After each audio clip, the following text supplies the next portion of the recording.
Assalamualaikum warahmatullahi wabarakatuh. Perkenalkan, nama saya Alivia Nova Agustin dengan NIM 060311823667 dari Program Studi Pendidikan Ekonomi Angkatan 2023. Tujuan saya membuat video ini untuk memenuhi tugas UTS mata kuliah pembelajaran ekonomi digital yang diampu oleh Bapak Deskoni SPD MPD dan Ibu Dewi Pernita SPD MPD.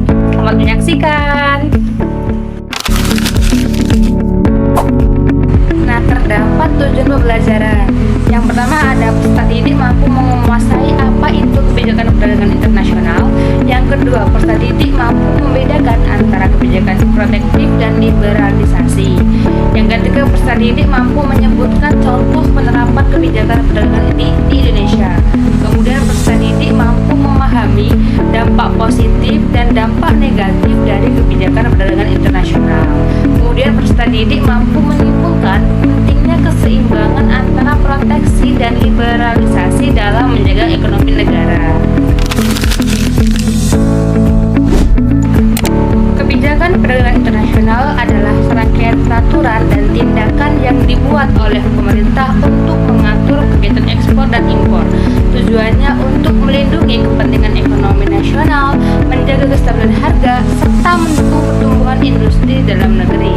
Nah, tanpa adanya kebijakan ini, arus barang dan jasa dari luar negeri bisa mengancam produk lokal yang belum mampu bersaing.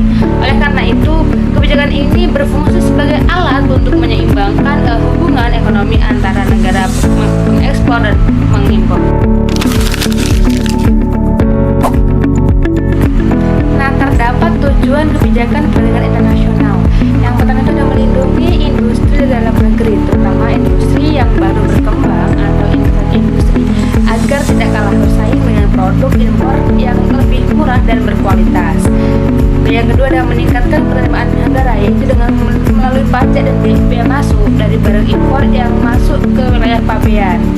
Yang ketiga adalah menjaga kestabilan ekonomi nasional, terutama dalam hal harga barang, cadangan devisa, dan keseimbangan neraca.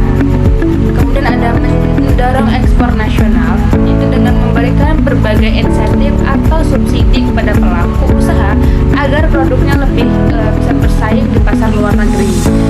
Kemudian ada menjaga hubungan ekonomi internasional agar tetap harmonis dengan saling menguntungkan antar negara. Nah, teman-teman, sekarang kita bahas nih apa saja sih jenis-jenis kebijakan perdagangan internasional yang sering digunakan oleh pemerintah. Yang pertama ada tarif atau bea masuk. Tarif merupakan pajak yang dikenakan pada barang impor. Tujuannya agar harga barang impor lebih tinggi dari produk lokal. Misalnya pemerintah mengenakan tarif 20% untuk barang elektronik impor supaya masyarakat lebih memilih produk dari Indonesia. Yang kedua ada kuota impor. Kuota berarti pembatasan jumlah barang yang boleh diimpor dalam jangka waktu tertentu. Contohnya, pemerintah membatasi impor gula agar petani tebu dalam negeri tetap mendapatkan pasar yang baik.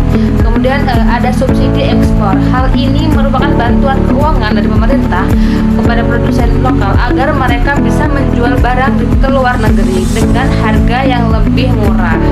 Kemudian dengan subsidi ini Indonesia lebih kompetitif di pasar internasional. Nah, kemudian ada larangan impor yang dimana barang ini dilarang masuk ke Indonesia karena bisa berbahaya atau melanggar aturan. Contohnya seperti narkotika, senjata ilegal, atau produk yang tidak memenuhi standar keamanan dan kesehatan. Yang kelima ada dumping dan anti-dumping. Dumping terjadi ketika suatu negara menjual barang ke luar negeri dengan harga lebih murah daripada harga di dalam negeri. Nah, hal ini untuk menguasai pasar, dan untuk mengatasinya, pemerintah memerlukan kebijakan anti-dumping agar industri lokal tidak dirugikan oleh persaingan yang tidak sehat. Nah, terdapat dampak positifnya nih. Yang pertama, melindungi industri lokal agar bisa berkembang. Nah, kebijakan ini membantu produk dalam negeri bersaing dengan barang impor. Nah, dengan pembatasan dan tarif, industri lokal mendapatkan ruang untuk tumbuh dan meningkatkan kualitasnya, serta memperkuat daya saing di pasarnya sendiri.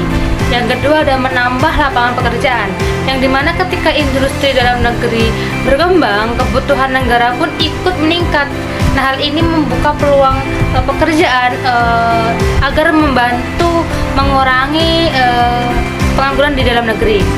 Yang ketiga ada meningkatkan pendapatan negara dari pajak dan impor.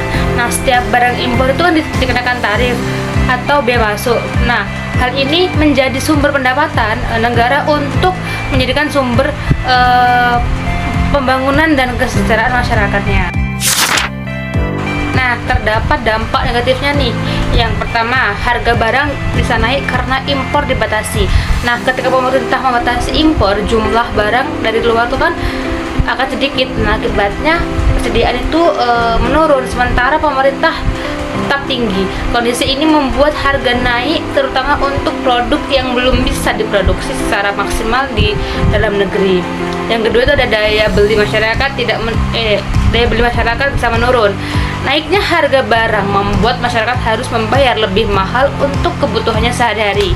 Nah, jika pendapatan itu terus naik, maka daya beli masyarakat itu akan menurun karena uang yang sama tidak lagi cukup untuk membeli barang sebanyak sebelumnya. Yang ketiga ada investor asing bisa enggan berinvestasi.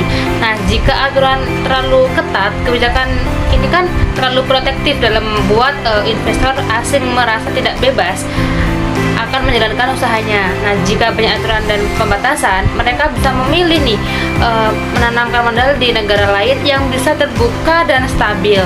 Akibatnya peluang investasi dan penciptaan lapangan pekerjaan itu bisa menjadi berkurang.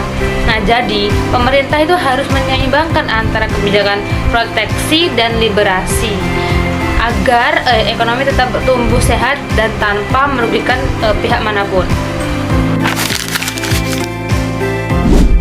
Dapat disimpulkan nih bahwasanya kebijakan perdagangan internasional itu sangatlah penting untuk menjaga stabilitas ekonomi dan melindungi kepentingan nasional. Kebijakan ini membantu produk dalam negeri agar bisa bersaing sehingga memastikan hubungan antar negara itu tetap harmonis. Nah, yang terpenting setiap negara harus bisa menyeimbangkan antara melindungi produk dan membuka diri terhadap perdagangan global supaya ekonomi terus berkembang dan rakyat pun sejahtera.